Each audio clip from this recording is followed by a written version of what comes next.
So what happens after I fill your online free assessment form? Well, good question, but if you don't know what our online assessment form is, you need to go back and watch the first video on our YouTube channel, or probably on our website, or any of the other social media channels that we have. If, however, you have watched that video and you know what the online assessment form is, just keep watching and you will know exactly what to expect after you have filled the form.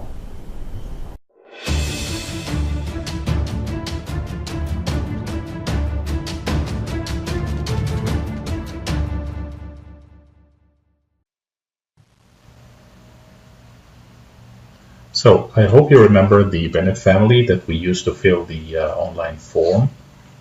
Mr. Bennett, George Bennett, Sarah, and Adam. And we were dealing with Mr. George's information, so he filled the form and sent it to us. We received it here. We went through it. We evaluated his scores, and then we started responding to him. So, as you know, we evaluate basically for the skilled worker program with this form, although we receive a lot of information in that form that enables us to talk with you on other venues of immigration that you might be interested in as well. So basically, this form enables us to evaluate your profile for the skilled worker program, and also starts the discussion between Canada RIB and any of you out there who are interested in any other type of temporary or permanent immigration. So, but basically, the skilled worker program, as many of you know, has 2 points within the current system. First of all, we look at the initial eligibility as a skilled worker, and it basically has a 100 points system that evaluates your age, your education level, your experience, first language, second language, adaptability factors, and then based on your answers, we try to reach the score that is equal to what you already have. In this example on the screen, that person had 80, so he is qualified. Now the other part after that, that means you can go ahead and start an application online. That profile sits in what is called a pool with everybody else from everywhere in the world who have done the same, who have created an online profile, and it is assigned another score called the CRS, or Comprehensive Ranking Score. This is where the express entry process begins, as your score starts to compete for the points that you can see now on the screen. The express entry has core human capital, age, education, first language, pretty much very similar to what you have been evaluated in the first stage, but with different grading, different points. It's a point system that has a maximum of 1200, and you are trying to actually gain as many points as possible. The second part is, as you can see, the core human capital of a spouse or a common law. That's a total of 40 points. And the third part is the skill transferability factors, which is a combination of your education and language, your education and Canadian work experience, if you had any, or your foreign work experience. So it has its own ways of calculating how many points to assign to each of those elements, again, based on the answers you have put in the form. So in this example, this gentleman here had 80 in the first stage, and he has scored 427 in the what I call second stage, or in the express entry, which is known as the CRS in the world of Canadian immigration. Now, once you fill the form, you will either be qualified or semi-qualified or not qualified. That is based on your score, which we have explained in the previous screen. So if you have scored more than 67 points as a skilled worker, and your express entry score is more than 400, I call you a qualified person, which means you can immediately start your application process. Well, when I call you a semi-qualified individual, that means you have scored actually the 67 points as a skilled worker. So you are qualified practically in the eyes of the system as a skilled worker. But your score as a CRS score in the express entry system is below 400. And this is why I call you semi-qualified. The reason for that is many of you know that the express entry system goes by periodic draws. Each draw is done within an average of 2 weeks, every 2 weeks or so, where the Minister of Immigration and his staff determine the level or the score that will be issued an invitation to apply, also known as ITA. And since this express entry system started in January of 2015, the draws have ranged between a level of 413, which was the lowest, and 457, I believe, which was the highest ever. So that's why, as immigration consultants, we like to see that you have scored more than 400, and preferably more than 410 or more than 415, so that we know that you have a pretty good chance. That's why when you have this score that you have that you see on the screen now, which is anything less than 400, I immediately put you in that second group as semi-qualified.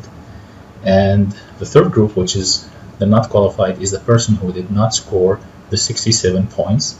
So he or she cannot actually create an application online.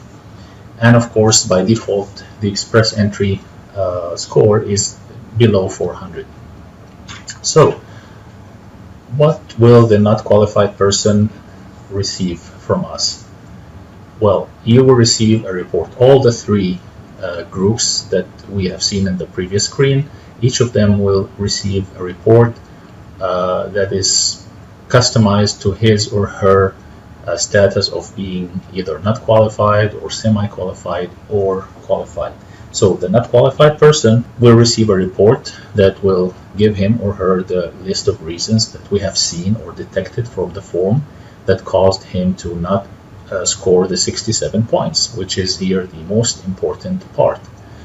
And we also verify the correctness of information, because sometimes, so that's why we also in that report verify the correctness of the information. Maybe the individual had missed something or listed something on the form incorrectly, so just draw their attention to that possibility. And then of course we close our report by recommending the improvements or the areas where the person can improve their records and increase their score. Now the semi-qualified person will receive also a report where we will tell him, well, congratulations, you actually qualify as a skilled worker. However, we will explain the CRS score, that it needs to be more than 400, and that your actual current score is that many points. And then we will also end with recommending the improvements. And for both categories, or for both groups, the not qualified or the semi-qualified, we also recommend with every report that the spouse go ahead and try our form, just in case we have a winning applicant who may be eligible or qualified to immediately start the application. Now, the qualified person, that one with a smile on his face, will receive a report from us that breaks the good news. Congratulations, you have been found qualified or eligible to start your application immediately, and also a copy of his or her score. And then we will offer our services to you. With that, I mean, we will tell you, okay, if you are willing to start and you would like to hire Canada RIB, these are the services that you will receive from us. And this is the fee and the fee schedule that will be charged for our services. And then towards the end, we will ask you if you are sure that you want to hire our company. This is the information that we need from you. It is normally 4 pieces of information. It's your name, your official name as per the passport, your phone number, your official mailing address, and your best email address. Well, this is actually for us to start a retainer agreement if you have decided to have Canada RIB as your official representative before the Canadian government with your immigration application. And then we will wish you good luck whether you choose to hire us or not. At this point, we have provided you with a free assessment form, and you already know where you stand or where your profile stands from the eligibility to apply for immigration to Canada. Now, if you have decided to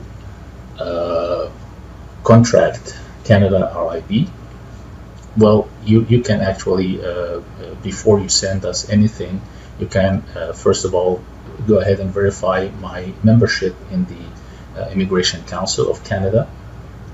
And I will quickly pause here and go show you how to do that. So before you hire or retain an immigration consultant from Canada, the one thing you need to be sure of is that person is a regulated Canadian immigration consultant who is registered with the Immigration Consultant Regulatory Body of Canada and is in good standing. So this is how to do this real quick. We'll go now to Google, Mr. Google, and we will type ICCRC, which is the short acronym for our Immigration Council. We'll find here ICCRC info. Click on that. Now scroll down the first page where it says find an immigration professional. Click on that. Again, scroll down here and choose English or French, whichever is your first language. So when you click on that, you will get a new screen, and there are 2 pieces of information that are readily available to you to check my membership with. The first is my first name, so go in here where it says first name and just type Iha and click search. Scroll down again to see my name right there, and this is the most important piece where it says status active, and here it tells you my consultant identification number. Now if you want to start with this number instead of my first name, that number is also listed on our website. So let's say you're starting from a different route. You are on our website canadarib.ca. Just scroll down again to the bottom of the page. You will find this number here which says RCIC number. Just highlight it, copy it, go back to that search page, just delete that and go to the RCIC number and just paste the number that you copied off our website and hit search again, and you will get the same result, Mohammed Ihab active and my identification number.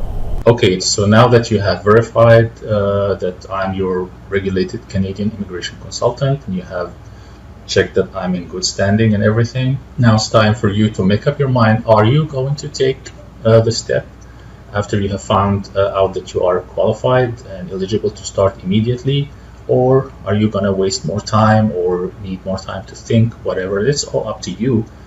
But once you have made up your mind and you have actually decided to contract our company, you will send the 4 pieces of information that I mentioned earlier.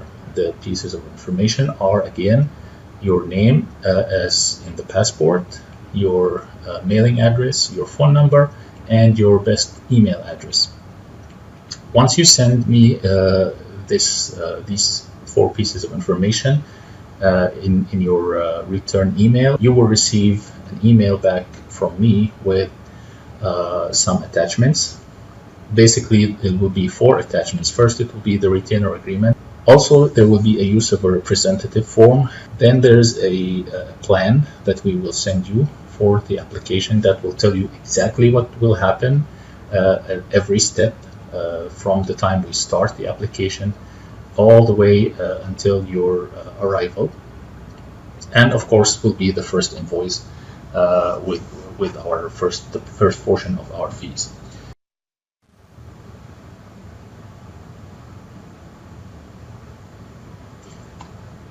If you like this video, please like and share the video on our YouTube channel. Share it with your friends and family. Also, we ask you to connect with us in every way possible. As you see on the screen, you can ask us a question at www.canadarib.ca/connect. You can have a free assessment form at canadarib.ca/free. Also, for ease of use, we have connected each of the social media channels to our company website name. So as you see, for example, Facebook is www.canadarib.ca/Facebook. Same with Twitter, it's /Twitter, /LinkedIn, /Google, and /YouTube. This way it will be very easy to remember and very easy to reach any of our social media channels. Thank you very much, and see you in the next video.